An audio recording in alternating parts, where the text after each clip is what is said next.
नमस्कार, ग्लोबल न्यूजमा स्वागत छ। म नारायण तिमल सेना। नमस्कार, म वसुधा केसी। सुरुमा हेडलाइन्स।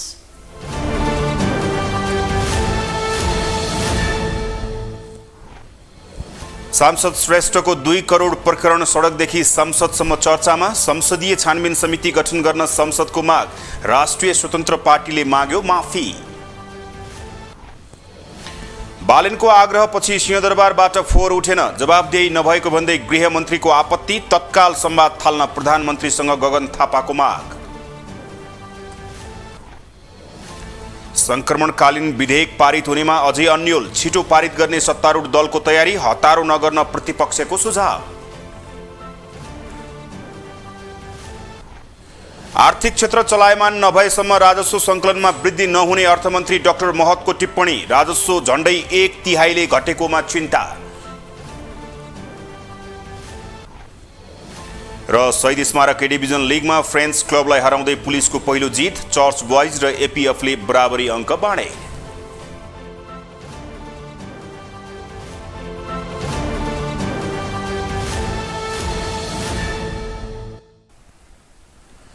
ग्लोबल न्यूज अब विस्तारमा। राष्ट्रिय स्वतन्त्र पार्टीका सांसद डाक्टर ढाका कुमार श्रेष्ठ र मेडिकल व्यवसायी दुर्गा प्रसाई बीच भएको 2 करोड डिलको अडियो प्रकरणको विषयले संसदमा समेत प्रवेश पाएको छ। आइतबार सार्वजनिक भएको अडियोले सामाजिक सञ्जालदेखि मिडियासम्म चर्चा पाएको थियो, तर संसदमा बोल्ने अधिकांश सांसदले अडियो प्रकरणबारे धारणा राखेका छन्। रवि लामिछाने नेतृत्वको राष्ट्रिय स्वतन्त्र पार्टीका समानुपातिक सांसद ढाका कुमार श्रेष्ठले मेडिकल व्यवसायी दुर्गा प्रसाईसँग 2 करोड घुस रकम माग गरेको अडियोले संसदमा समेत प्रवेश पाएको छ। सोमबार बसेको प्रतिनिधि सभाको बैठकमा बोल्ने अधिकांश सांसदले एक जिम्मेवार सांसदले मन्त्री बन्नलाई करोडौंको रकम बार्गेनिङ गरेको भन्दै रासपाको भूमिकाप्रति आपत्ति जनाएका हुन्। संसदको सबैभन्दा ठूलो दल नेपाली कांग्रेसका सांसद धनराज गुरुङले राष्ट्रिय स्वतन्त्र पार्टीका सांसद ढाका कुमार श्रेष्ठले मन्त्री बन्नका लागि पार्टी सभापति रवि लामिछानेको कोर टिमलाई बुझाउन 2 करोड मागेको विषयमा छानबिन गर्न संसदीय समिति गठन गर्न सभामुखसँग माग गरे। प्रतिनिधि सभा सदस्य भइसकेकाहरूले मन्त्री बन्नकै लागि कुनै एउटा व्यवसायीसँग बडो गफगाफ, त्यो मलाई लाग्छ त्यो पारदर्शी ढङ्गले गफगाफ गरेको सुनिन्छ। योभन्दा लज्जाबोध के हुन सक्छ सभामुख महोदय? अनि सुन्छु म यहीँ दुधको बिरालो साँचो बसेको दुधको साँची बिरालो बसेको नि यहीँ सुन्दैछु म। योभन्दा विडम्बना के हुन सक्छ सभामुख महोदय? त्यस कारणले म निवेदन गर्न चाहन्छु सभामुख महोदय, त्यो वार्तामा भनिएको छ कोर टिमलाई बुझाउनु पर्छ। त्यो कोर टिम भनेको को? त्यस्तै नेपाल मजदुर किसान पार्टीका सांसद प्रेम सुवालले सिंहदरबारलाई भ्रष्टाचारको अखडा बनाउन खोजिएको भन्दै प्रश्न उठाएका छन्। सांसद सुवालले सत्ता गठबन्धनकै सांसदले स्वास्थ्य मन्त्री हुन 2.5 करोड रुपियाँ बुझाउनु पर्ने बताएको टेलिफोन रेकर्ड सार्वजनिक हुनु लज्जास्पद रहेको बताए। 5 पटक मन्त्री खाएका एकजनाले संस्मरणमा लेख्नुभयो, मन्त्री भनेकै अरबौं भ्रष्टाचार गर्ने पद भयो। आज राज्यको चौथो अङ्ग आम सञ्चारमा सत्ता गठबन्धनकै एक सांसदले स्वास्थ्य मन्त्री हुन पार्टीलाई 2.5 करोड रुपियाँ बुझाउनु पर्ने बताएको टेलिफोन रेकर्ड सार्वजनिक हुँदा यो पुष्टि भयो कि भन्ने प्रश्न उठ्यो। गठबन्धन सरकारले सिंहदरबारलाई भ्रष्टाचारको अखडा बनाउन खोजेको हो र? त्यस्तै करोडौंको अडियो टेप प्रकरणले राष्ट्रिय सभामा समेत प्रवेश पाएको छ। सोमबार राष्ट्रिय सभाको बैठकमा बोल्दै नेकपा एमालेकी सांसद दिलकुमारी राहुलले 2 करोड घुस प्रकरणको अडियो सार्वजनिक भएपछि विवादमा मुछिएका राष्ट्रिय स्वतन्त्र पार्टीका निलम्बित सांसद ढाका कुमार श्रेष्ठबारे सत्य तथ्य छानबिन गरी कारबाही गर्न सरकारसँग माग गरेकी छन्। सामाजिक सञ्जालमा हामीले देखिरहेका छौं 2 करोडको अडियो समाचार एकदमै भाइरल भइरहेको छ। के हो यो सरकार? यस बारेमा सरकारको के छ तथ्य सत्य? हामीले भनिरहेका छौं घुस दिने र लिने राज्यको शत्रु हो, यो चाहिँ कारबाहीको दायरामा आउनुपर्छ भनेर भनिरहँदा यो घटना आइरहँदा एउटा पार्टी विशेषको भन्दा पनि एउटा पार्टीले कारबाही गर्ने भन्दा नि राज्य सरकारले यसको तथ्य सत्य छानबिन गरेर कारबाहीको दायरामा ल्याउनु पर्यो। के हो त सत्य तथ्य यथार्थता के हो? यो चाहिँ म विशेषतः नेपाल सरकारलाई ध्यान आकर्षण गर्न चाहन्छु। यता राष्ट्रिय स्वतन्त्र पार्टीले भने आफ्ना पार्टीका सांसद ढाका कुमार श्रेष्ठ र दुर्गा प्रसाई बीच भएको 2 करोड डिलको अडियो प्रकरणबारे माफी मागेको छ। प्रतिनिधि सभा बैठकमा बोल्दै रासपा संसदीय दलका प्रमुख सचेतक सन्तोष परियारले उक्त घटनाले प्रतिनिधि सभाको सदस्यको सम्मानमा परेको चोटप्रति क्षमा मागेको बताएका हुन्। भ्रष्टाचारीको कुनै जाति हुँदैन, कुनै वर्ग हुँदैन र यो घटनालाई राष्ट्रिय स्वतन्त्र पार्टीले गम्भीर रूपमा लिएको छ। यसो भनिरहँदा सामान्य सभामुख महोदय, नेपालको राजनीतिमा यो घटना पहिलो भनी होइन। यस्ता घटना विगतमा पनि भएका छन्, तर ती सबैको सत्य तथ्य छानबिन हुन सक्यो भने अझै लोकतन्त्रप्रतिको हाम्रो प्रतिबद्धता अझ प्रतिबद्ध हुन्छ भन्ने हामीलाई लाग्दछ। म यो सम्माननीय सभामुख मार्फत माननीय प्रतिनिधि सभा सदस्यहरूलाई हाम्रो प्रतिसभा सदस्य मार्फत घटेको घटनाले तपाईँहरूको सम्मानमा परेको चोटप्रति हामी क्षमा प्रार्थी चाहन्छौँ र यो सम्मान्य संसदको गरिमा बढाउने राष्ट्रिय स्वतन्त्र पार्टीको यो अभियानमा हामी अछुण्ड रहनेछौँ र यो घटनाले हामीलाई कतै पनि विचलित गर्ने छैन भनी यहाँहरूलाई जानकारी गराउन चाहन्छु। सांसद ढाकाले आफू स्वास्थ्य मन्त्री बन्न रासपा सभापति रवि लामिछानेको कोर टिमले 2 करोड रुपियाँ माग गरेको र उक्त रकम सहयोग गरिदिन झापाका मेडिकल व्यवसायी दुर्गा प्रसाईलाई फोन गरेको अडियो आइतबार बाहिरिएको थियो। त्यस लगत्तै आइतबार नै राष्ट्रिय स्वतन्त्र पार्टीले सांसद श्रेष्ठलाई निलम्बन गरी 24 घण्टे स्पष्टीकरण सोधेको छ। भ्रष्टाचार र बेथिति अन्त्य गर्छु भनेर कम्बर कसेका रासपा सभापति लामिछाने निकट मानिने सांसदले नै 2 करोडको घुस रकम बार्गेनिङ गरेपछि रासपा नै नैतिक सङ्कटमा परेको छ। ग्लोबल टेलिभिजन एचडीका लागि क्यामेरामा गणेश पूर्वछाने मगरका साथमा विनोद विक्रम भण्डारी, काठमाडौँ। 2वटा पासपोर्ट 2वटा नागरिकता बोकेको भनेर राज्यले गम्भीर ढङ्गबाट अनुसन्धान गरिरहेका रवि लामिछानेको कोर टिमले 2 करोड माग्यो भनेर सांसद ढाका कुमार श्रेष्ठले मेडिकल व्यवसायी दुर्गा प्रसाईसँग गरेको टेलिफोन संवादले झन गम्भीर मोड लिएको छ। सांसद श्रेष्ठले यो मेरो स्वर होइन भनेका छन्, तर उनीसँग संवाद गर्ने प्रसाईले भने सांसद श्रेष्ठले पैसा मागेको दाबी गरेका छन्। उनको यो बयानसँगै अब टेलिफोन संवाद अख्तियारले पनि छानबिन गर्ने बताइसकेको छ। चुनाव मुखमा आएको यो घुस काण्डले रवि लामिछाने र उनको पार्टीलाई कुन तहको क्षति पुर्याउला त? राष्ट्रिय स्वतन्त्र पार्टीका सांसद डाक्टर ढाका कुमार श्रेष्ठले मन्त्री बन्न भन्दै मेडिकल व्यवसायी दुर्गा प्रसाईसँग 2 करोड मागेको अडियो काण्डले अर्को रूप लिएको छ। मेडिकल व्यवसायी प्रसाई र सांसद श्रेष्ठ बीचको फोन वार्ता सार्वजनिक भएपछि सांसद श्रेष्ठले यसलाई फेक भनेर प्रतिवाद गरेका छन्। उनले फोन वार्तामा भएको व्यक्ति आफू हुँदै नभएको जिकिर पनि गरेका छन्, तर उनकै स्वर भएको भन्दै स्वयं उनकै दल राष्ट्रिय स्वतन्त्र पार्टीले अनुसन्धान अघि बढाएको छ भने उनलाई तत्कालको लागि निलम्बन समेत गरेको छ। तर स्वयं सांसद श्रेष्ठ भने वैशाख 10 गते हुने उपचुनावको सङ्घारमा आफूलाई फसाउन यस्तो प्रपञ्च रचिएको दावी गरिरहेका छन्। तर उनले यसो भने पनि मेडिकल व्यवसायी प्रसाई भने यो संवाद सही भएको बताउँछन्। अहिलेका सम्माननीय प्रधानमन्त्री पुष्पकमल दाहाल प्रचण्डको नेतृत्वमा जाने हुँदाखेरि तपाईँको स्वास्थ्य मन्त्री उहाँहरूले पाउने भनेर एकपल्ट कन्फर्म भइसकेपछि उहाँसँग चाहिँ नि राष्ट्रिय स्वतन्त्र पार्टीले चाहिँ पैसा मागेको छ र त्यो पैसा चाहिँ उहाँसँग नभएको कारणले मसँग उहाँले पैसा माग्नु भएको हो त्यतिखेर र पैसा भन्नुभएको थियो र मेरो पुष मसान्तको टाइम छ, अलिकति अप्ठ्यारो छ, मिलाएर दिनुपर्छ पैसा दिँदाखेरि भनेर मैले भने हो र उहाँले मेरो काम गरिदिन्छु भन्नुभयो। मैले त्यतिखेर ठिकै छ भनेर मैले सल्लाह गरौँ भनेर पनि भनेको थियो र मेरो कुरा के हो भन्दाखेरि उहाँले अहिले जुन मैले सुने पनि यो अडियो होइन यो भन्नुहुन्छ भने उहाँले एउटा काम गरौँ न, उहाँ कतिको धर्म मान्नुहुन्छ मान्नु हुँदैन, दक्षिणकाली मातामा कालो बको काटेर छिरौँ न। सामान्यतः दुईजना बीच भएको संवाद कुराकानी भएको दुई पक्षले नै सार्वजनिक गर्न सक्दछन्, तर आइतबार मिडिया मार्फत अचानक अडियो सार्वजनिक भयो। फोन संवाद ढाका कुमार श्रेष्ठ र दुर्गा प्रसाई बीच भएको प्रष्ट सुनिन्छ। फोन संवादमा सांसद श्रेष्ठले 2.5 करोड मागेका छन्। आर्थिक रूपमा आफू बलियो नभएको भन्दै उनले तत्काल सहयोग गर्न भनेको सुनिन्छ। फोन संवादलाई ख्याल गर्ने हो भने सांसद श्रेष्ठ स्वास्थ्य मन्त्री हुन खोजेको देखिन्छ र उनले यसको लागि राष्ट्रिय स्वतन्त्र पार्टीका सभापति रवि लामिछानेको कोर टिमलाई 2 करोड तत्काल बुझाउनु पर्ने बताएका छन्। सांसद श्रेष्ठले उधारो हुँदैन तत्काल तिर्नुपर्छ भनेका छन्। फोनमा नै मेडिकल व्यवसायी प्रसाई भने 2 करोड दिने तर केही दिन कुर्न भनेको सुनिन्छ। अब हजुरलाई पार्टीको कुरा गर्दाखेरि त्यहाँ 2-3 जना चाहिँ छट्टै हुनुहुन्छ कि पार्टीलाई धेरै सहयोग गर्ने, सुरुवाती क्षणदेखि नै सहयोग गर्ने रवि सरलाई। त्यो टिमबाट मलाई कुरा आएको, अब आज मैले फिक्स गर्नुपर्छ पैसा, उधार हुन्न भन्छ नि। 2-2.5 भने होइन, मैले अब अहिले चाहिँ 1 दिएँ भने पनि उनीहरू मान्छन् होला, पछि चेक दियो भने मान्छन् कि 1-2 दिन 2-3 दिनको। यो पैसा पनि तपाईँले उयो रविलाई त बुझाउनु पर्ला नि होइन भोलिपर्सि।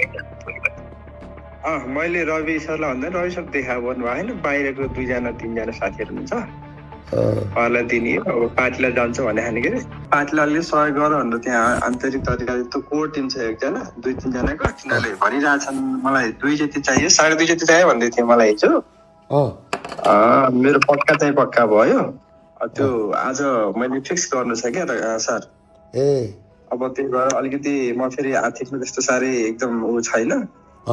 अब यो मन्त्री पनि बन्न पर्यो। अडियो सार्वजनिक भएर सांसद पद नै धरापमा परिसकेपछि सांसद श्रेष्ठले आफ्नो स्वर नै नभएको बताएका छन्। उनले चुनावको बखतमा आफू र आफ्नो पार्टीलाई बदनाम गर्न खोजिएको आरोप लगाएका छन्। उता स्वयं रवि लामिछानेले पनि घुस प्रकरणमा मुख खोलेका छन्। राष्ट्रिय स्वतन्त्र पार्टीले पनि अनुसन्धानको लागि 3 दिनको समय मागेको छ भने अनुसन्धानको लागि पार्टी सक्रिय पारेको छ। चुनावको बखतमा अडियो सार्वजनिक भएकोले रवि लामिछाने र उनको दल रक्षात्मक भएको छ। तर के सांसद श्रेष्ठले भने जस्तै यो स्वर कसैले प्रविधिको प्रयोग गरेर बनाएर रेकर्ड गरेको होला र वा सांसद श्रेष्ठले झुट बोलेका होलान्। तर जसरी यो घटना सार्वजनिक भएको छ यसको निदान भने त्यति सहज छैन। सांसद श्रेष्ठले यो मेरो स्वर होइन भने पनि मेडिकल व्यवसायी प्रसाई भने पैसा मागेको सही हो भनिसकेका छन्। यसले मुद्दा झन पेचिलो भएको छ। कुरा यति मात्र होइन, टेप प्रकरणलाई अब अख्तियार दुरुपयोग अनुसन्धान आयोगले समेत अनुसन्धान गर्ने भनिसकेको छ। यसले झन राष्ट्रिय स्वतन्त्र पार्टीलाई संकटमा धकेल्नेछ। चितवनमा रवि लामिछानेले ठूला दलका नेतालाई जेलमा कोच्नुपर्छ भनेर भाषण गरेकै भोलिपल्ट घुस प्रकरण सार्वजनिक भएको छ।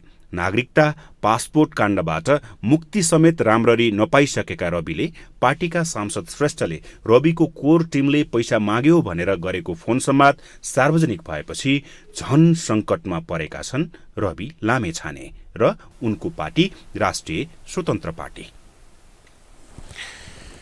उपप्रधान तथा गृहमन्त्री नारायण काजी श्रेष्ठले काठमाडौँ महानगरका मेयर बालेन्द्र शाह जवाफदेही नभएको आरोप लगाउनु भएको छ।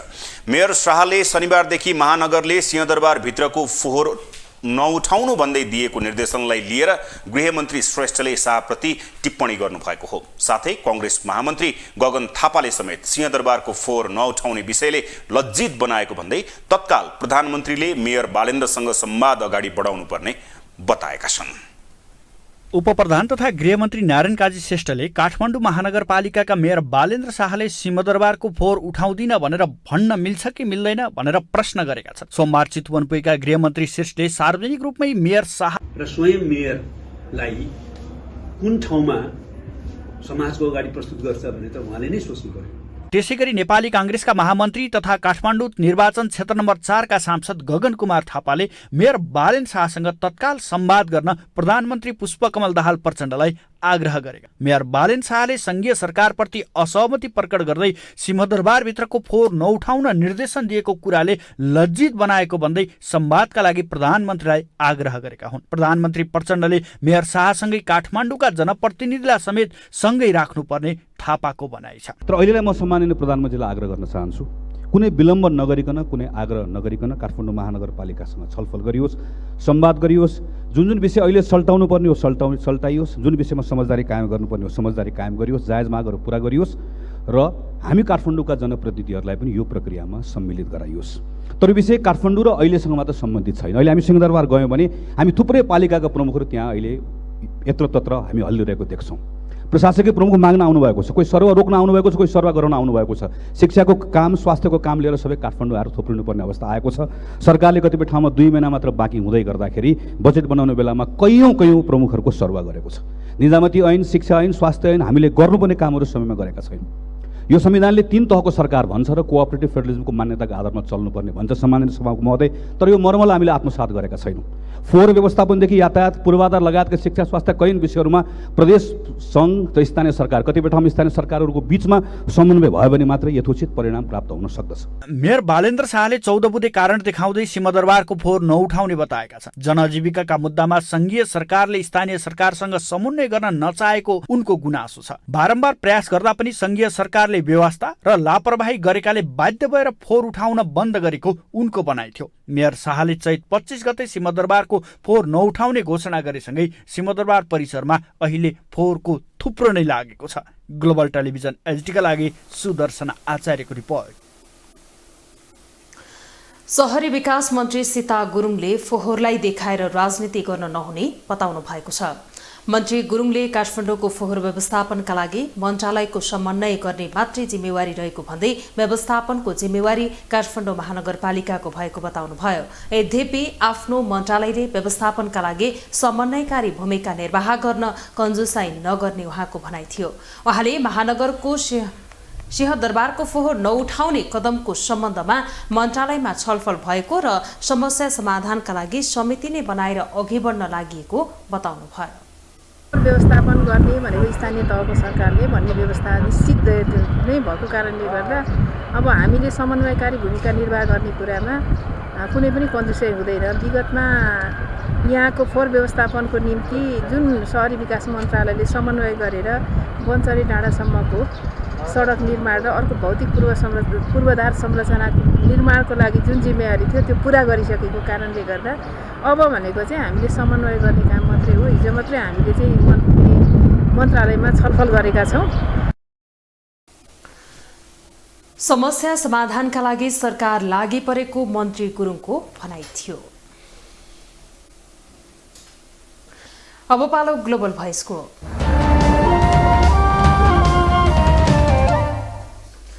काठमाडौँ महानगरपालिकाका मेयर बालेन शाहको निर्देशनपछि आइतबारबाट उठ्न छाडेको सिंहदरबारको फोहोर आज पनि उठ्न सकेन। सङ्घ सरकारले आफूलाई नागरिकका समस्या समाधानमा सहयोग नगरेको आरोप लगाउँदै मेयर शाहले सिंहदरबार बालुवाटार र शीतल निवासको फोहोर नउठाउन कर्मचारीलाई निर्देशन दिएपछि फोहोर उठ्न छाडेको हो। फोहोरको विषयलाई लिएर राजनीतिक दलका नेताहरूले भने मेयर शाह जिम्मेवार पदमा बसेर गैर जिम्मेवार अभिव्यक्ति दिएको भन्दै विरोध गरेका छन्। यसै सन्दर्भमा आजको ग्लोबल भोइसमा हामीले सर्वसाधारणलाई सोधेका छौं, देशकै प्रमुख प्रशासनिक निकाय सिंहदरबारको फोहोर उठ्न नसक्नुलाई कसरी लिनुहुन्छ? म एउटै के भन्छु, बालन शाहले एकदम राइट काम गरेछ। सिंहदरबारको फोहोर किन उठाउने? उसले राम्रो काम गर्दाखेरि सबैले उसलाई उङ्लो उठाइरहेछ। उसले के गरेछ? कसको के खाइदिएछ? कसै केही खाएको छैन नि।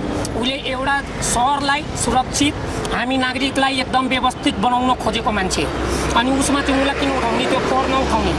त्यो सिंहदरबारको प्रचण्डले के गर्दैछ? ओलीले के गर्दैछ? केपी शर्माले के गर्दैछ? तिमीहरू उठा त। बालनमाथि किन उङ्ला मात्र उसले उठाउँदैन? देशको हिसाबले भन्ने हो भने त यो नराम्रो नै कुरा हो, किनभने देशको सबै तहको सरकारहरूले मिलेर नै काम गर्यो भने सफलता पाउने हो। तर अब उहाँले पनि सायद छोटो समयमा एउटा हुन्छ नि, उहाँहरूलाई नि चेतनाको लागि सायद केही कुरा भन्नुभएको जस्तो लाग्छ। किनभने हामीले कुनै पनि जस्तो कि एउटा स्थानीय तहको सरकारले सङ्घीय सरकारसँग कुनै पनि किसिमको दुश्मनी मोड्नु भनेको त देशमा राम्रो किसिमको सरकार छैन अथवा सुशासनसँग चलिरहेको छैन भन्ने जनाउँछ नि त। हिजोका अवस्था र परिस्थितिबाट हामी बदलिनुपर्छ, मुलुकलाई बदल्नुपर्छ र समग्र देश जुन अन्तर्राष्ट्रिय हिसाबले विकासको क्रममा अरू ठाउँ अगाडि बढेको छ त्यो अनुसारको आफ्नो देशलाई पनि अघि लान सक्नुपर्छ। राजनीतिक हिसाबले यति वितृष्णा पैदा गर्नुभयो हाम्रा राजनीतिक दलका नेताहरूले, जनताले त्यसलाई माफ गर्न सक्ने स्थितिमा अब अहिले छैन। सानो एउटा मात्रै कुरा निकालिदिने हो भने ठुलो आन्दोलन हुन्छ, ठुलो हुन्छ। त्यही अवस्थाको त्यही परिस्थितिको पराकाष्ठा बालेन शाहले सामाजिक सञ्जाल मार्फत व्यक्त गर्नुभयो। त्यो एउटा पदीय हिसाबले कति मिल्थ्यो कति मिल्दैन थियो आफ्नो ठाउँमा त्यसका मूल्याङ्कन होला न, अथवा त्यो आफ्नो अवस्था होला।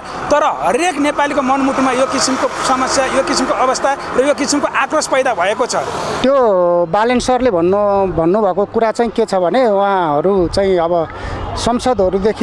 संसदहरूले उहाँको काममा चाहिँ सपोर्ट नगरेर चाहिँ रिसमा त्यो भन्नुभएको होला। तर उठाउँदिनँ भनेर सुख त पाउनुहुन्न, उठाउन त जसरी पनि उठाउन पर्ने नै हुन्छ, उठाउनु पनि हुन्छ होला जस्तो लाग्छ मलाई। मेयर बालेन सरले अब फोहोर उठाउने भन्ने कुरामा अब सांसदले अब सहयोग नगरेर अब उहाँसँग कुनै त्यस्तो प्रत्यक्ष कुनै त्यस्तो पेज भएको कारणले गर्दा उहाँले उठाउनु भन्नु होला तर आखिर फोहोर त उठाउनै पर्छ है अब त्यो फोहोर नउठाएर सम्भव हुँदैन किनकि अब सबै ठाउँमा उठाउनु भएको छ त्यहाँ मात्रै उठाउनु भन्दा मिल्दैन अब सुकुम्बासी हटाएनन् भनेर होइन गरिब गुरुवालाई हटाएनन् भनेर उसले फोहोर नउठाउने भनेको क्या त्यो चाहिँ राम्रो हो त त्यो कुरा चाहिँ होइन उसले नि संरक्षण गरेर राख्नु पर्यो नि होइन जनतालाई अब जो दुखी गरिबलाई चाहिँ हटाउने उसले अब हामी त यहाँ भाडा तिरेर नि बस्छौँ नि बस्दैनौँ उसले एउटा व्यवस्थित गरिदिनु पर्यो नि त्यही एक ठाउँ बानेश्वरमा मात्रै व्यवस्थित गरिदिएर हुन्छ ल भन्नु त अन्त कहीँ गरे छैन अनि सम्झना के भन्छ सबै व्यवस्थित गरिदिइसक्यो बालेले भन्छ ल अनि अरूले खाएपछि उसले खायो नि त्यही भएर अनि त्यो नेताको नउठाएको कारण त्यही हो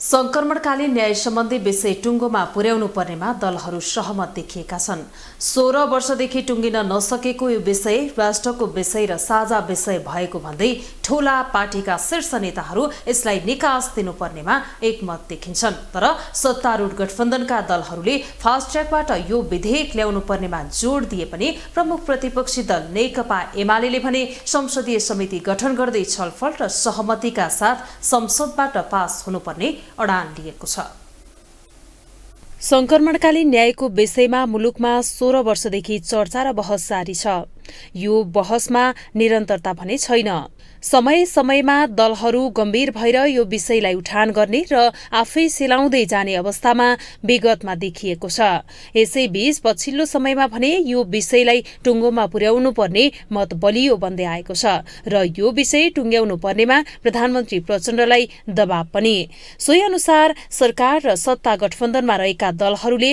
यसलाई फास्ट ट्र्याकबाट टुङ्ग्याउनु पर्नेमा जोड दिएका छन् भने प्रमुख प्रतिपक्षी दल नेकपा एमाले लगायतका दलहरूले भने संसदीय समितिमा छलफल गरेर मात्रै अघि बढ्नुपर्ने अडान कसेका छन् नेकपा माओवादी केन्द्रका उपाध्यक्ष कृष्णबहादुर महराले संक्रमणकालीन न्यायको विषय टुङ्गो लगाउनु पर्ने बताएका छन् संसदीय समितिमा लामो बहस गर्नुपर्ने अदालत र न्यायाधीशहरूले हस्तक्षेप गर्ने विषयवस्तु नभएको उनको भनाइ छ 10 वर्ष जनयुद्ध भएको हो कारबाही भएको हो भन्दै उहाँले त्यसलाई कुनै पनि पुरानो कानून हेरेर नहुने महराको तर्क छ व्यवहार गर्दा सिद्धान्त बिर्सने सिद्धान्त हेर्दा व्यवहार बिर्सने कुरा कम्युनिष्ट नेताहरूमा रोग रहेको समेत महरा बताउँछन् संक्रमणकालीन न्यायको विषय सत्य निरूपण आयोगद्वारा निरूपण हुनुपर्दछ भन्ने हो यो न्यायाधीशले हस्तक्षेप गर्ने अथवा अदालतले हस्तक्षेप गर्ने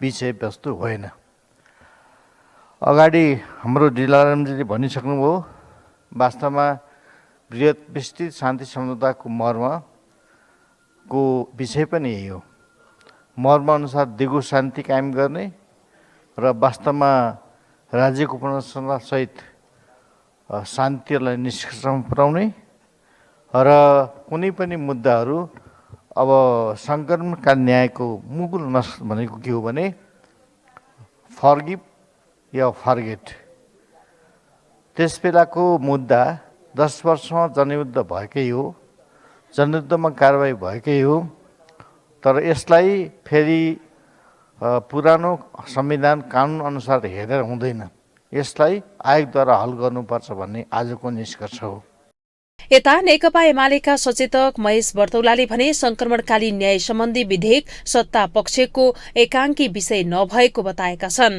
सत्ता पक्षले फास्ट ट्र्याकबाट नै संक्रमणकालीन न्याय सम्बन्धी विधेयक पारित गर्नुपर्ने अडान राखिरहेको भन्दै त्यसो हुन नसक्ने उनको भनाइ छ विषयगत समितिमा संक्रमणकालीन न्याय सम्बन्धी विधेयक लैजानै पर्ने र त्यो प्रक्रिया लामो भए विशेष समिति बनाएर मात्रै विशेष पारित गरिनुपर्नेमा एमाले स्पष्ट रहेको सचेतक बर्तौलाको भनाइ थियो संक्रमणकालीन न्याय सम्बन्धी विधेयक छिटो टुङ्ग्याउनुपर्छ भन्ने कुरामा नेकपा एमाले पनि सहमत भएको र राष्ट्रिय विषय भएकाले प्रक्रिया पूरा गरेर मात्रै विषय टुङ्ग्याउनु पर्ने उनको भनाइ छ संक्रमणकालीन न्यायको निरूपण गर्दै गर्दा यो कुरालाई टुङ्ग्याउन सकेन भने फेरि पनि मुलुकमा अर्को नयाँ रूपको द्वन्द्वको पुनरावृत्ति हुन्छ त्यसकारण यो विषयलाई हामी विषयगत समितिमा व्यापक छलफल गर्न चाहन्छौँ व्यापक विषयगत समिति तत्काल बनाउन यसैका लागि पनि हाम्रो अपिल छ यदि होइन विषयगत समिति लामो हुन्छ भने हामी यसमा सहजता के छ भने हामी विशेष समिति बनाएर जान सक्छौँ हाम्रो संविधान हाम्रो नियम प्रतिनिधि नियमले नियम 180 मा हामीले के व्यवस्था गरेका छौँ भने प्रतिनिधि सभामा कतिपय महत्त्वपूर्ण विधेयकहरू वा कतिपय विशेष कार्यहरूको लागि विशेष समिति बनाएर पनि त्यसमार्फत काम गर्न सकिने नियमले व्यवस्था गरेका छौँ भनेपछि हो त्यो बाटोबाट पनि जान सकिने हामीलाई सुविधा छ भनेपछि हामी यो ठाउँमा पनि हामी तयार छौँ। तर कन्टेन्टका विषयमा व्यापक छलफल गरौँ, सिङ्गो देशको साझा विषय बनोस्, ताकि नेपालले टुङ्ग्याएका यी अहिलेका प्रक्रियाहरूलाई भोलि कतै फेरि चाहिँ त्यसलाई चाहिँ प्रश्न उठ्ने गरेको अगाडि नबढोस्, दिगो शान्तिको पथमा देश हिँडोस्, हामी त्यो चाहन्छौँ। यसरी संक्रमणकालीन न्याय सम्बन्धी ल्याउन लागेको विधेयकलाई राष्ट्रको साझा विषय बनाई कुनै पनि प्रश्न उठ्न नदिने गरी टुङ्ग्याउन सकिए मात्रै यसको दीर्घकालीन व्यवस्थापन हुन सक्छ। त्यसले यो विषयमा सत्ता पक्ष प्रतिपक्षदेखि संसद बाहिर रहेका दलहरूको समेत ऐक्यबद्धता हुनु जरुरी छ। त्यसैले यो विषयमा सत्ता पक्ष प्रतिपक्षदेखि संसद बाहिर रहेका दलहरूको समेत ऐक्यबद्धता हुनु जरुरी देखिन्छ। प्रतिनिधि सभा कार्यव्यवस्था परामर्श समितिको बैठकले विषयगत समितिलाई चाँडै टुङ्गो लगाउने निर्णय गरेको छ। सोमबार संसद भवनमा राजनैतिक दलका प्रमुख सचेतक र सचेतकहरू सहितको बैठकले अबको 1-2 दिनभित्र नै विषयगत समितिहरूको टुङ्गो लगाउने सहमति भएको हो। नेकपा एमालेका सचेतक महेश बर्तौलाले कार्यव्यवस्था परामर्श समिति बैठकले प्रतिनिधि सभाको बैठकको कार्यसूचीको विषयमा छलफल गरेको बताउनुभयो। उहाँले सबै दलहरूलाई मंगलबार बेलुकासम्म विषयगत समितिका लागि सदस्यको नाम पठाउने विषयमा सहमति जुटेको पनि बताउनु भयो। यो बैठकमा मूलतः आजको कार्यसूचीका विषयमा छलफल गर्यौं। दोस्रो विषयगत समितिहरू जो आज लामो समय आजको बैठकसम्म 21वटा बैठक संसदले 91 दिन बित्यो, 20वटा बसिसक्यो, आजसम्म हामी 21वटा बस्दैछौँ। तर विषयगत समिति जस्तो महत्त्वपूर्ण समिति आजसम्म निर्माण गर्न सकेका छैनौँ। हामीले गम्भीरताका साथ विषय ध्यान आकर्षण गराएर भोलि बेलुकासम्म 10वटा विषयगत समितिहरूमा सबै दलहरूले आफ्नो आफ्नो दलबाट ती विषयगत समितिहरूमा प्राप्त गर्ने सङ्ख्याका आधारमा सहभागिता गराउने गरी संसद सचिवालयलाई नाम उपलब्ध गराउने कुरा आज भएको छ, त्यो सहमति भएको छ। साथै सचेतक बर्तौलाले संक्रमणकालीन न्याय सम्बन्धी विधेयक सत्ता पक्षको एकाङ्की विषय नभएको बताउनु भएको छ। उहाँले सत्ता पक्षले फास्ट ट्र्याकबाट नै संक्रमणकालीन न्याय सम्बन्धी विधेयक पारित गर्नुपर्ने अडान राखिरहेको भन्दै विशेष समिति बनाएर मात्रै विधेयक पारित गर्नुपर्ने बताउनु भयो। आरसीको विषयमा उहाँहरूले फास्ट ट्र्याकको कुरा गरिरहनु भएको छ, प्रोसेसको कुरा गरिरहनु भएको छ। हामी प्रोसेस छिटो गर्ने कुरामा हामी पनि तयार छौँ, तर कन्टेन्टमा छलफल गरौँ। कन्टेन्टमै कतिपय हिसाबले कन्टेन्टमै बहस गर्नुपर्ने कुरा छ। त्यसकारण यो विषय राष्ट्रिय विषय हो, सत्तापक्षको एकाङ्की विषय होइन। अन्य बिलहरू जसरी हामी अल्पमत बहुमतका हिसाबले हाउसबाट अगाडि बढ्छौँ, सत्ताको अङ्कगणितको जुन त्यहाँ जोडघटाउ काम गर्छ, यो विधेयक भनेको फरक विधेयक हो, टिआरसी विधेयक। त्यसकारण अन्तर्राष्ट्रिय कमिटीहरूले पनि हेरिरहेको अवस्था छ। हामीले अन्तर्राष्ट्रिय विभिन्न मानवीय कानुनहरूसँग नेपाल पक्ष भएर हस्ताक्षर गरेका कयौँ विषयहरू छ, त्यो प्रतिकूल हाम्रो ऐन हुँदैन। संक्रमणकालीन न्याय सम्बन्धी विधेयकलाई राष्ट्रको साझा विषय बनाई कुनै पनि प्रश्न उठ्न नदिने गरी टुङ्ग्याउनु पर्ने सचेतक बर्तौलाको भनाइ छ। दोस्रो चरणको चक्रपथ विस्तार अन्तर्गत कलङ्की वसुन्धरा सडक खण्ड विस्तारको काम सुरु भएको छ। 3 वर्षदेखि विभिन्न कारणले सुरु हुन नसकेको काम भर्खर सुरु भएको हो। यसअघि नेपालका लागि चिनिया राजदूत सहितको टोलीले सडकको अनुगमन गरेको थियो। चीन सरकारको सहयोगमा हुन लागेको चक्रपथ विस्तारको काम सुरु भएपछि 1.5 वर्षभित्र सकिने जनाइएको छ। पछिल्लो 3 वर्षदेखि रोकिएको दोस्रो चरणको चक्रपथ सुधारको काम सुरु भएको छ। मुआवजा, खानेपानी, ढल लगायतका विषयमा स्थानीयसँग विवाद भएपछि चक्रपथको काम सुरु हुन सकेको थिएन। अहिले विवादको समाधान भएपछि दोस्रो चरणको काम सुरु भएको हो। दोस्रो चरणको चक्रपथ विस्तारका लागि नेपाली ठेकेदारले ठेक्का पाएको छ। ठेक्का पाउने कम्पनीले सडकको दायाँ किनारा र बायाँ किनाराको काम सकेपछि मात्र चिनिया सरकारले लगानी गरेको सडक विस्तारको काम सुरु हुनेछ। 1.5 वर्षभित्र सडक विस्तारको काम सकिने चक्रपथ सुधार आयोजनाले जनाएको छ। मुख्य कारण चाहिँ यस्तो छ, अब अहिले हामीले ढल हाल्ने काम गरिरहेछौँ होइन। ढल हाल्ने काम चाहिँ कस्तो छ भने पुरानो व्यक्तिगत एक्जिस्टिङ भनौँ न, पुरानो ढलहरू पनि छ। त्यो ढलहरूका लेभलहरू पनि कहीँ कतै हामीले उनीहरूलाई पनि त्यहाँ जोडेर लानुपर्ने हुन्छ। कुनै ठाउँमा चाहिँ हाम्रो घरको प्लिन्थ लेभल चाहिँ हाम्रो रोडभन्दा नि मुनि छ। अब उहाँहरूले चाहिँ हाम्रो पानी सबै हामी छिर्छ भनेर त्यहाँ फेरि अवरोध गर्नुहुन्छ, त्यसलाई फेरि मिलाउन हामीलाई टाइम लाग्ने हुन्छ होइन।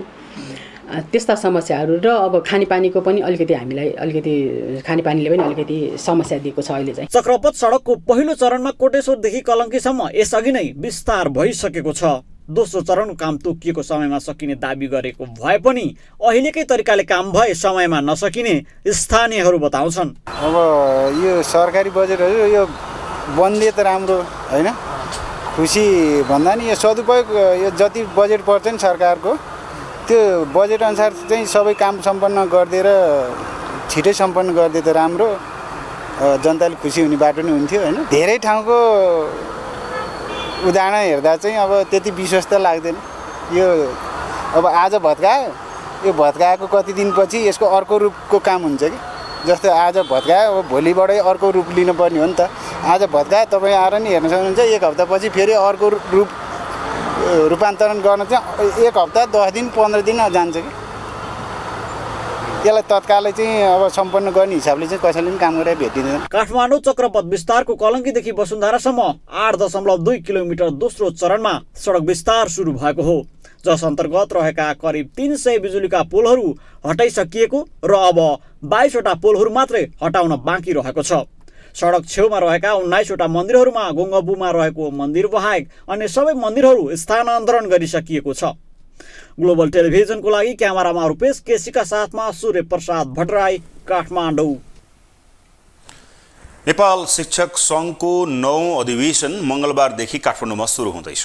गुणस्तरीय शिक्षाको आधार मर्यादित शिक्षण पेसाको पूर्वाधार भन्ने नाराका साथ सुरु हुन लागेको अधिवेशनमा देशभरका शिक्षकहरू सहभागी हुने जनाइएको छ।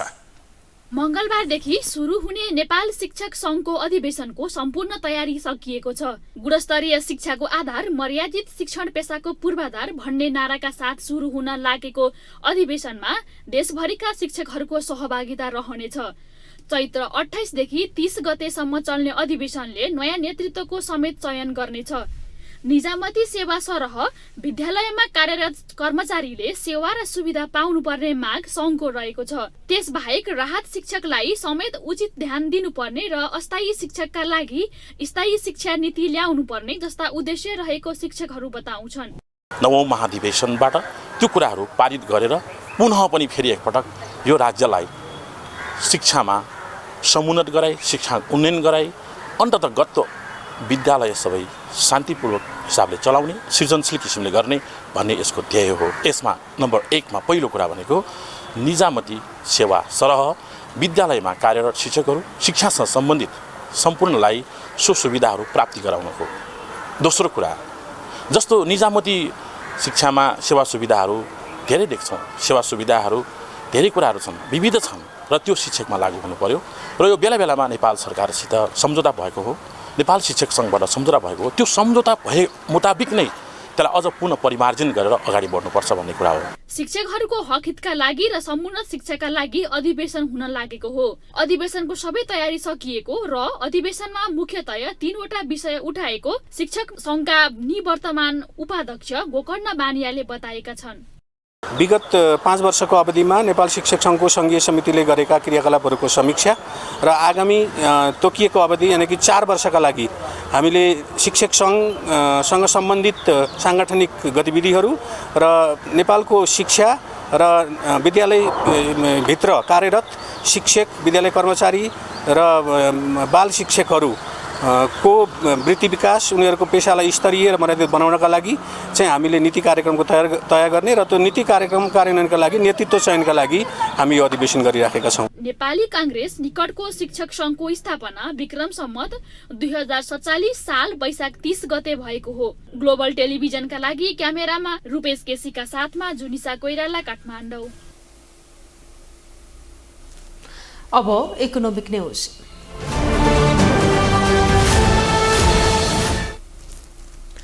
अर्थमन्त्री डाक्टर प्रकाश शरण महतले निजी क्षेत्र चलायमान नभएसम्म आर्थिक वृद्धि र राजस्व वृद्धि सम्भव नभएको बताउनु भएको छ। सोमबार काठमाडौँमा आयोजित कार्यक्रममा अर्थमन्त्री डाक्टर महतले आर्थिक वृद्धि र उद्योग व्यवसायको विस्तार निजी क्षेत्रको काँधमा भएको भन्दै निजी क्षेत्र चलायमान नभएसम्म आर्थिक वृद्धि र राजस्व वृद्धि सम्भव नभएको बताउनुभयो।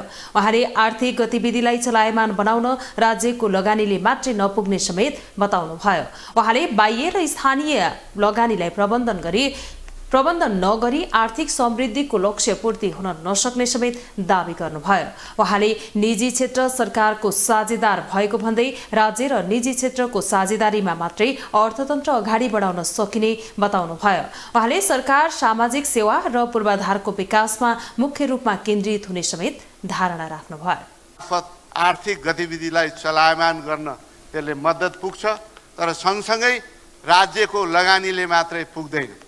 हामीले बाह्य र स्थानीय लगानीलाई प्रमोट नगरी आर्थिक समृद्धिको जुन हाम्रो लक्ष्य छ, आर्थिक विकासको लक्ष्य छ र आर्थिक विकासलाई आम जनताको बीचमा पुर्याउने सरकारको लक्ष्य छ, त्यो पूर्ति हुन सक्दैन। त्यसकारण निजी क्षेत्र भनेको हाम्रो चाहिँ साझेदार हो। अर्थमन्त्री डाक्टर महतले बैंकको ब्याज दर लगायत अन्य विभिन्न व्यवसायीहरूका समस्या भइरहेको भन्दै सरकारले सम्बोधन गर्नुपर्ने विषयमा सरकार गम्भीर रहेको समेत बताउनुभयो। उहाँले राजस्वको स्थिति चिन्ताजनक रहेको भन्दै सरकारको लक्ष्य पूरा नहुने अवस्था रहेको समेत बताउनुभयो। त्यस्तै गरेर अहिले राजस्वको परिस्थिति नकारात्मक छ। राजस्व हामीले चाहे जति उठिराखेको छैन। हामीले जुन लक्ष्य निर्धारण गरेका छौँ त्यो लक्ष्यभन्दा निकै कम छ। भन्सारमा हाम्रो अझै पनि ठुलो डिपेन्डेन्सी छ यो राजस्वको लागि। भन्सार गत वर्षको भन्दा 28%ले कम भएको छ। त्यस्तै गरी चाहिँ यो इन्टरनल जुन हाम्रो करहरूमा पनि समस्याहरू चाहिँ देखिएका छन्। उहाँले आगामी बजेटमा निजी क्षेत्रको सल्लाह सुझाव अनुसार काम गर्ने बताउनुभयो।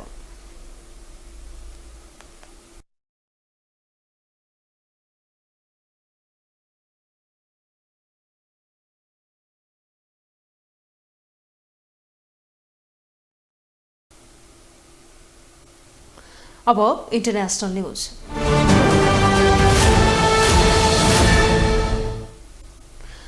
ताइवानलाई घेर्ने गरी चीनले सुरु गरेको सैन्य अभ्यासको तेस्रो दिन थप सैन्य विमानहरू ताइवानी क्षेत्रमा उडाइएको छ। चीनले सुरु गरेको युद्ध अभ्यासको प्रतिक्रियामा अमेरिकी नौसेनाले आफ्नो मानव निर्देशित शक्तिशाली क्षेपणास्त्रले दक्षिण चीन सागरको जल क्षेत्रमा फ्रिडम अफ नेभिगेसन अभियान चलाएको जनाएको छ। यता चीनले भने अवैध घुसपैठ गरेको भन्दै आलोचना गरेको छ।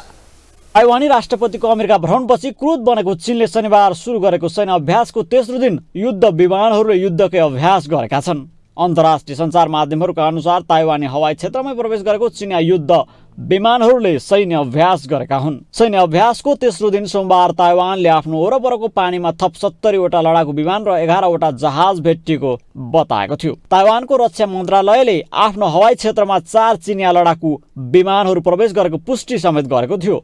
यता चीनले सैन्य अभ्यास सुरु गरेको प्रतिक्रिया स्वरूप अमेरिकी नौसेनाले समेत दक्षिण चीन सागरको जल क्षेत्रमा शक्तिशाली क्षेप्यास्त्रले फ्रिडम अफ नेभिगेसन अभियान चलाएको छ। चीनले भने चीनिया स्वामित्वमा रहेको सागरमा अमेरिकी क्षेप्यास्त्र अवैध घुसपेट गरेको र चीनिया वायुसेनाको जहाजले निरन्तर निगरानी गरेको जनाएको छ। 3 दिने सैन्य अभ्यास सुरु गरेको चीनिया जनमुक्ति सेनाले तेस्रो दिन भने ठूलो युद्ध अभ्यास गरेको जनाएको छ। ताइवानका राष्ट्रपति साई इङ वेनले क्यालिफोर्नियामा अमेरिकी सदनका सभामुखसँग भेट गरेपछि बेजिङले शनिबार अभ्यास सुरु गरेको हो। तर अहिलेसम्म न्यान्सी पेलोसीको गत अगस्तमा ताइपेको भ्रमणपछिको अभ्यास जत्तिकै ठूलो नभएको जनाइएको छ। ताइवानले आफूलाई सार्वभौम सत्ता सम्पन्न राज्य मानेको छ। चीनले यसलाई एक छुट्टिएको प्रान्तको रूपमा हेर्छ जुन अन्ततः बेजिङको नियन्त्रणमा ल्याउने बताउने गरेको छ। सकेसम्म शान्तिपूर्ण रूपमा ताइवानलाई समेत चीनमा विलय गराउने नभए बल प्रयोग गरेर समेत चीनमा गाभ्ने चीनले बताउँदै आएको छ। ग्लोबल टेलिभिजनको लागि एजेन्सीको सहयोगमा विशाल बोरीको रिपोर्ट।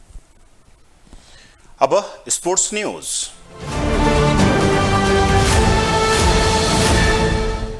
विदेशी खेलाडी भित्र्याएसँगै पुलिसले शहीद स्मारक लिग ए डिभिजनमा सोमबार पहिलो जित निकालेको छ। इन्फा कम्प्लेक्समा भएको खेलमा पुलिसले फ्रेन्च क्लबलाई 3-1 गोल अन्तरले हराएको हो। त्यस्तै अर्को खेलमा नवप्रवेशी चर्च बॉयज युनाइटेड र एपीएफले गोलरहित बराबरी खेलेका छन्। विभागीय टोली नेपाल पुलिस क्लबले सर्वाधिक धनराशिको सहित स्मारक ए डिभिजन लिग फुटबलमा पहिलो जित निकालेको छ। सान्दोबाटो स्थित एन्फा कम्प्लेक्समा सोमबार फ्रेन्च क्लबलाई 3-1 गोल अन्तरले हराउँदै पुलिसले पहिलो जित निकालेको हो। पुलिसको जितमा बुद्धबल तामाङले 2 गोल गरे। पुलिसका लागि डेब्यू गरेका विदेशी खेलाडी मोजेजले 1 गोल थपे। फ्रेन्चका लागि टोरिक जेभरिनले 1 गोल फर्काएका थिए। खेलको 51औं मिनेटमा मोजेजले गोल गर्दै पुलिसलाई अग्रता दिलाएका थिए। 58औं मिनेटमा बुद्धले गोल गर्दै पुलिसलाई 2-0 गोल अन्तरले अगाडि बढाएका थिए। खेलको 87औं मिनेटमा टोरिकले गोल गर्दै फ्रेन्चलाई 2-1 को स्थितिमा ल्याएका थिए। त्यसपछि खेलको 90औं मिनेटमा बुद्धले व्यक्तिगत दोस्रो गोल गर्दै पुलिसलाई 3-1 को जित दिलाए। पुलिसले 7औं चरणमा आएर पहिलो जित निकालेको हो। जितसँगै पुलिसले 7 खेलमा 4 अङ्क जोडेको छ। पुलिस 13औं स्थानमा उक्लिएको छ। फ्रेन्चले समान 7 खेलमा 4 अङ्क जोडेको छ। फ्रेन्च भने पुछारमा रहेको छ।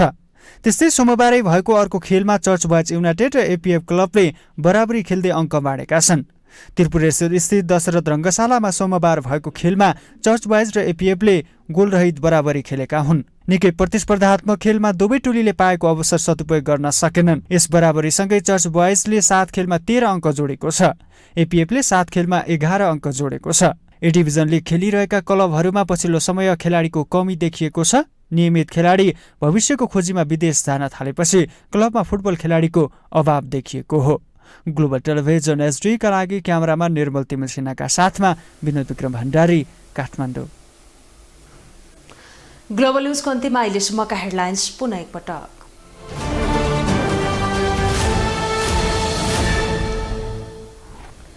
सांसद श्रेष्ठको 2 करोड प्रकरण सडकदेखि संसदसम्म चर्चामा। संसदीय छानबिन समिति गठन गर्न संसदको माग। राजसुपाले माग्यो माफी। बालेनको आग्रहपछि सिंहदरबारबाट फोहोर उठेन। जवाबदेही नभएको भन्दै गृहमन्त्रीको आपत्ति। तत्काल संवाद थाल्न प्रधानमन्त्रीसँग गगन थापाको माग। संक्रमणकालीन विधेयक पारित हुनेमा अझै अन्यल। छिटो पारित गर्ने सत्तारूढ दलको तयारी। हतारो नगर्न प्रतिपक्षको सुझाव। आर्थिक क्षेत्र चलायमान नभएसम्म राजस्व संकलनमा वृद्धि नहुने अर्थमन्त्री डाक्टर महतको टिप्पणी। राजस्व झण्डै 1/3 घटेकोमा चिन्ता। र शहीद स्मारक ए डिभिजन लिगमा फ्रेन्च क्लबलाई हराउँदै पुलिसको पहिलो जित। चर्च बॉयज र एपीएफले बराबरी अङ्क बाँडे।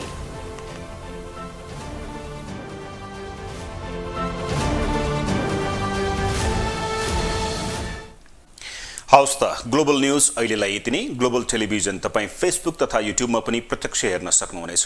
ग्लोबल टेलिभिजन हेर्दै गर्नुहोला। नमस्ते।